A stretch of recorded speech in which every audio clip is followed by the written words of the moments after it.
عن ابی موسیٰ اشعری رضی اللہ تعالیٰ عنہ قال قال رسول اللہ صلی اللہ علیہ وسلم ثلاثۃ، تین آدمی ہیں، لہم اجران، اللہ ان کو دو دو اجر دے گا۔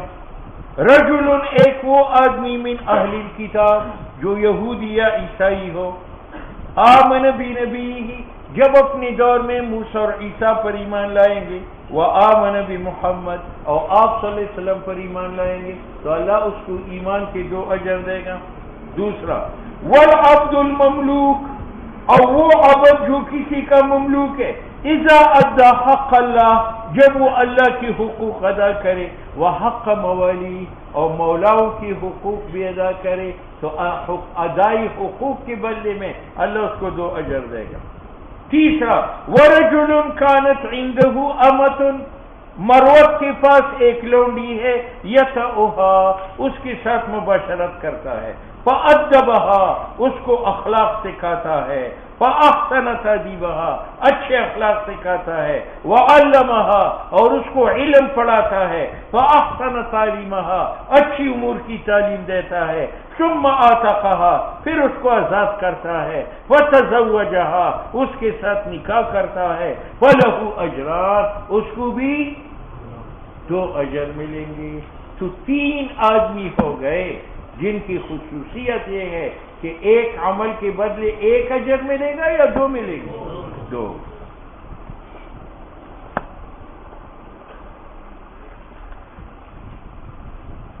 ثلاثۃ، تین آدمی ہیں، لہم اجران، یعنی لکل واحد اجران، لکل واحد قرینی کی لگایا کہ حدیث سے تو معلوم ہے تین آدمیوں کو دو اجر ملیں گے، تو یہ کمال ہوا یا نقصان ہوا؟ ان بیچاروں کے اعمال تین ہو گئے اور اجر دو ملے۔ اس نے کہا لہم، یعنی لکل واحد اجران، ایک بات۔ دوسری بات، وہ تین آدمیوں میں پہلا آدمی وہ ہے من اہل الکتاب، جو اہل تورات یا اہل انجیل میں سے ہے، اس نے اپنے دور میں ایمان لایا اپنی نبی پر جو موسیٰ اور عیسیٰ علیہ السلام ہے، وآمن بمحمد، اور جب اس کی زندگی میں حضور تشریف لائے تو آپ صلی اللہ علیہ وسلم پر بھی ایمان لایا، تو اس کو ایمان کے بدلے ایک اجر ملے گا یا دو ملیں گے؟ اب اس پر ایک اعتراض ہے کہ یہ یہودی اور عیسائی کی کیا خصوصیت ہے؟ اس نے تو دو ایمان لائے ہیں، ایک ایمان اپنی نبی پر جو عیسیٰ اور موسیٰ علیہ السلام، اور ایک ایمان حضرت محمد صلی اللہ علیہ وسلم، تو دو ایمان ہے، دو اجر ملیں گے۔ ہر آدمی جو دو عمل کرے گا اس کو دو اجر ملیں گے۔ بات سمجھ میں آ گئی؟ تو پھر اس آدمی کی کیا خصوصیت؟ یہ دوسرا اعتراض ہے۔ قاری نے اس کی دو جوابات دیے ہیں۔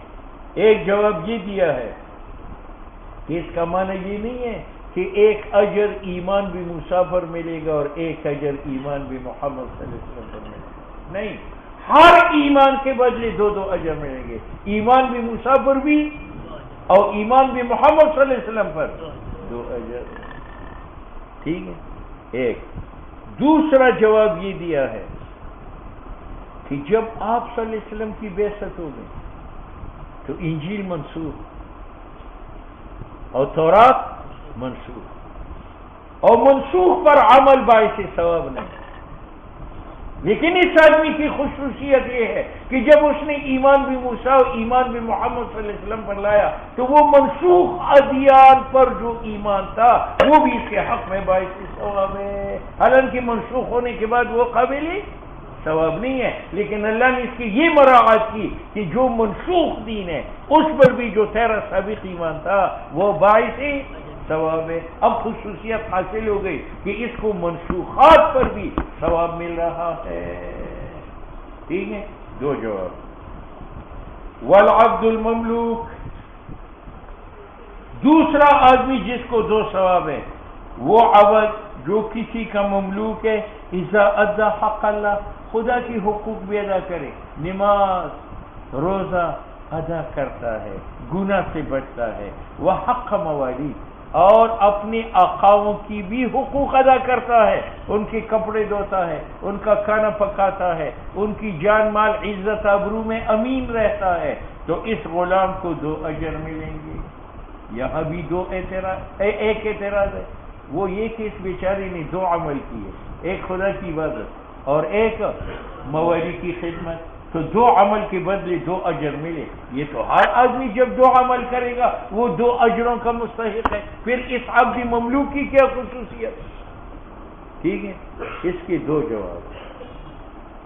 ایک جواب یہ ہے کہ یہاں ہر عمل کے بدلے دو اجر، یعنی جب یہ حق اللہ ادا کرے گا تو کتنے اجر ملیں گے؟ دو. اور جب یہ حق المولی ادا کرے گا تو یہ دو اجر دو عمل کے بدلے ملے یا دو اجر ایک عمل کے بدلے؟ اور یہ خصوصیت ہے. ٹھیک ہے. دوسرا جواب یہ ہے کہ حق کی موالی میں تو ثواب نہیں ہے. کیوں؟ یہ تو زر خرید غلام ہے. یہ کیا ہے؟ اگر آپ خر پیسوں سے خریدے اور وہ خر جو ہے وہ آپ کے کام میں آئے تو کیا وہ خر باعث ثواب ہے؟ قابل ثواب ہے؟ نہیں. تو یہ تو جانوروں کی طرح جو ہے زر خرید غلام ہے، تو چاہیے کہ حق المولا کے بدلے اس کو ثواب نہ ملے. لیکن اللہ نے ان کے ساتھ یہ مراعات کی کہ وہ حق المولا جو باعث ثواب نہیں ہے اس کو بھی اللہ نے باعث ثواب بنایا. بات سمجھ میں آ گئی؟ دو جواب. ورجل، تیسرا آدمی جس کو عمل کے بدلے دو ثواب ملتے ہیں، وہ ہے کان عنده امۃ، کہ اس کے پاس ایک لونڈی ہے، یتعوها، ایک عمل کرتا ہے کہ اس کی مباشرت کرتا ہے اس کے ساتھ، فأدبها، دوسرا عمل یہ ہے کہ اس کو اچھے اخلاق سکھاتا ہے، فأحسن تأدیبها، اور اچھے اخلاق سکھاتا ہے. تیسرا عمل یہ ہے وعلمها، اس کو علم پڑھاتا ہے، فأحسن تعلیمها، اور اچھی امور کا علم سکھاتا ہے. چوتھا عمل یہ ہے ثم اعتقها، اس کو آزاد کرتا ہے. پانچواں عمل یہ ہے فتزوجها، اس کے ساتھ نکاح کرتا ہے.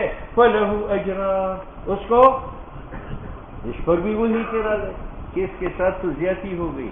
مروت نے تو 5 کام کیے. کتنے؟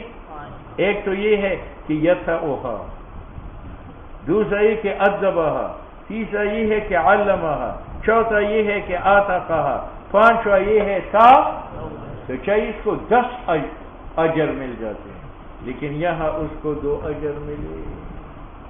ٹھیک ہے. اس کے 2 جواب ہے. ایک یہ کہ ہر عمل کے بدلے 2 اجر، وتی کے بدلے 2 اجر، ادب کی بدلے 2 اجر، تعلیم کے بدلے 2 اجر، اعتاق کے بدلے 2 اجر، تزوج کے بدلے 2 عمل 2 اجرت. بات سمجھ میں آئی؟ اور دوسرا جواب یہ ہے کہ یہاں قابل ثواب صرف آتاقہ ہے. کیا ہے؟ کہ اس نے ذات کیا، یہ قابل ثواب تھا. اور یتعوها قابل ثواب نہیں، یہ تو اپنی خواہش پورا کرتا. اور ادبها علمها یہ قابل ثواب نہیں، یہ تو اپنا تابعدار بناتا ہے کہ وہ بااخلاق ہو تو میری فرمان برداری کرے گا. ٹھیک ہے. لیکن اللہ تعالیٰ جیسے آتاقہ پر ثواب دیتا ہے تو وہ وتعها پر بھی دیتا ہے، علمها پر بھی دیتا ہے، ادبها پر بھی دے دیتا ہے. اگر کس میں مولا کے اپنے مفادات ہیں، لیکن آتاقہ کی وجہ سے اللہ نے اس پر بھی ثواب عنایت فرمائی. 2 جوابات. وعن ابن عمر